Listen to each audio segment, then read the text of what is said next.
ఈ దినం దేవుని వాక్యమునకు మీకందరికీ స్వాగతం సుస్వాగతం. సౌలు కుటుంబమునకును దావీదు కుటుంబమునకును బహుకాలము యుద్ధము జరుగగా దావీదు కుటుంబము ప్రబలెను, సౌలు కుటుంబము నీరసిల్లెను. మీ కుటుంబాలు కూడా ప్రబలమవ్వబోతూ ఉన్నాయి, వర్ధిల్లబోతూ ఉన్నాయి, అభివృద్ధి చెందబోతూ ఉన్నాయి. మీరు కని విని ఎరుగని రీతిలో మీ కుటుంబము యొక్క భవిష్యత్తు, మీ పిల్లల యొక్క భవిష్యత్తు ఉండబోతూ ఉంది. విస్తారముగా అభివృద్ధి చెందబోతూ ఉన్నారు. మీ పిల్లలు ఉద్యోగంలో ఉన్నతమైన స్థితిలో సెటిల్ అవ్వబోతూ ఉన్నారు. మీకు ప్రమోషన్లు రాబోతూ ఉన్నాయి. మీ యొక్క వ్యాపారంలో విస్తారమైన లాభాలు రాబోతూ ఉన్నాయి. ఎందుకంటే దేవుడు మిమ్మును ఆశీర్వదించబోతూ ఉన్నాడు. ప్రతి ఆశీర్వాదం మీరు కలిగి ఉండబోతూ ఉన్నారు. కానీ దావీదు పొందిన చూడండి ప్రబలమవ్వడం, దావీదు ఎలా ప్రబలమయ్యాడంటే 40 సంవత్సరాలు ఇశ్రాయేలు దేశంలో రాజుగా ఉన్నాడు. దావీదు పురమును దావీదు కట్టించి ఉన్నాడు. అంతేకాకుండా దావీదు మందిరమునకు కావలసినటువంటి ఉపకరణములను సిద్ధపరిచి ఉన్నాడు. అతని కాలంలో ఫిలిస్తీయులతో మోయాబీయులతో యుద్ధము చేసి జయించినట్లుగా దేవుని ఆత్మ ద్వారా మనం చూస్తూ ఉన్నాం. ఇక ఫిలిస్తీయులు ఇంకా ఇశ్రాయేలీయుల మీద యుద్ధానికి రావడానికి ఇంకొకసారి ధైర్యం చేయలేకపోయారు. అంత భయంకరంగా యుద్ధం అనేది జరిగింది. వారు మళ్ళీ అటాక్ చేయలేకపోయారు. అంత దారుణంగా వాళ్ళు అణిచివేయబడ్డారు. మీ జీవితంలో ప్రతి పరిస్థితులు మార్చబడుతున్నాయి. సాతాను శక్తులను మరలా లేవకుండా దేవుడు అణిచివేస్తూ ఉన్నాడు.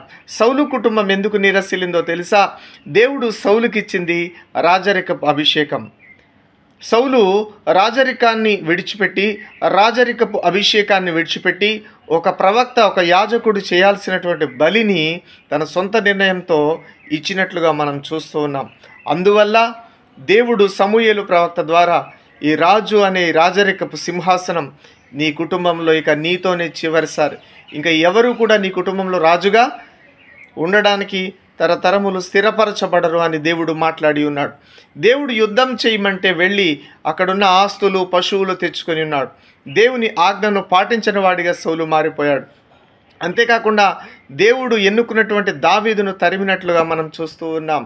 ఈ 3 కారణాల వల్ల సౌలు కుటుంబం దావీదు కుటుంబంతో హింసించి బాధపెట్టి ఇబ్బంది పెట్టడం వల్ల తరతరాలకు వారి కుటుంబాలన్నీ కూడా నీరసిల్లినట్లుగా మనం చూస్తూ ఉన్నాం. అయినప్పటికీ 40 సంవత్సరాలు సౌలు కూడా రాజుగా పరిపాలన చేశాడు.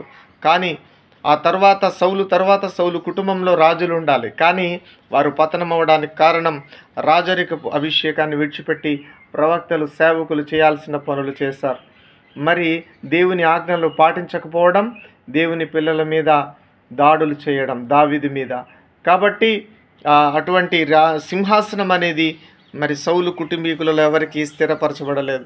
మన జీవితంలో కూడా దేవుని ఆజ్ఞలను పాటించాలి. దేవుని పిల్లలను, దేవుని సేవకులను ఎవరిని మనం బాధ పెట్టకూడదు. రెండవది ఏంటంటే మన లిమిట్స్ ఏంటో, తల్లిదండ్రులు అయితే మన బాధ్యతలేంటి, పిల్లలు అయితే మన బాధ్యతలేంటి, విశ్వాసులైతే మన బాధ్యతలేంటి, సేవకులైతే మన బాధ్యతలేంటి, దేవుడు మనకి ఏమి ఇచ్చాడో అదే చెయ్యాలి. దేవుడు చెప్పంది చేసి చేతులు కాల్చుకోకూడదు. సౌలుకు దేవుడు బలిమ్మన్నాడా? ఇమ్మనలేదు కదా.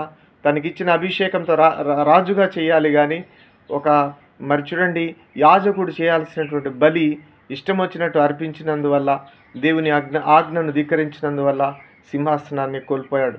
మనం అలా ఉండొద్దు. దేవుని వాక్యాన్ని పాటిద్దాం. దేవుడు మనలను దావీదు వలె ఉందాం.